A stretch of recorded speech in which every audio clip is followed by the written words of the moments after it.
La guia de vins de Catalunya es publicarà a l'octubre, en format paper i digital. Hi haurà prop de 1.400 vins tastats a cegues. L'equip s'ha adaptat a la situació com ha pogut fins al punt de traslladar la sala de tastos al menjador d'un dels directors. Nosaltres estàvem a la Universitat Autònoma i la Universitat Autònoma ha estat tancada fins primers de juliol. Evidentment, nosaltres havíem de començar abans. Tot i les restriccions, els directors tenen clar que celebraran la festa entre octubre i novembre. Si cal, serà uns mesos més tard. Amb mascaretes. I que es vagin traient i posant segons es vagi bevent. Sí que hem pensat que buscaríem alguna cosa per l'escopidera fos individual i no, vull dir, protegir també la salut de totes les persones que estan darrere dels taulells. I igualment molta alegria.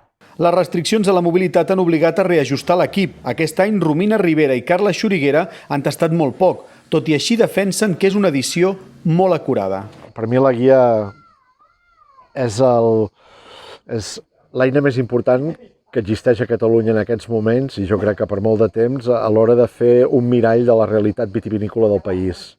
Els directors han incorporat Sergi Sever com a tastador oficial, després d'una llarga trajectòria al costat de la guia. Ha sigut com, uah, no? Quina passada.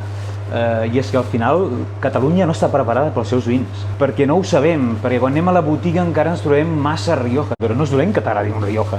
El que no pot ser és que no tinguis al costat una oferta del que realment nosaltres som, que produïm, i que, per tant, hauríem de conèixer, no?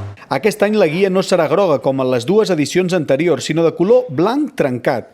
Malgrat que ha sigut un any d'incerteses, mai han posat en dubte la seva continuïtat. Que tots els cellers sabessin que la guia continuava en marxa, que volíem seguir fent aquest projecte i que estaríem allà intentant recolzar i ajudar-nos amb tot. I no saps com estem d'agraïts de poder fer aquesta afirmació. Estarem molt a prop. I això és impressionant.